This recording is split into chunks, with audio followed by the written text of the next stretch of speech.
kaya hanggang duktok, wag lang maglakad kahit hinay-hinay lang. Taon-taon ginagawa ko to. Aling-uling ko pala dito. Oo. Hindi ko nilalakad yan. Basta hinay-hinay lang, wag lang maglakad. May laban ako kasi sa Auno. Lazada Run. 21 kilometers. Sa MOA. Sa MOA? Oo.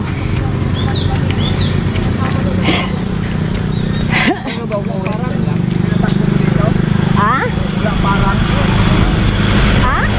Wala parang. Oo. Ang galing mo. Nakatakbo na ako ng 42 kilometers, Milo.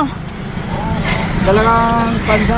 Dalawa ay 5 oras ko, cut off 6 hours. Inabutan ko pa nung last year.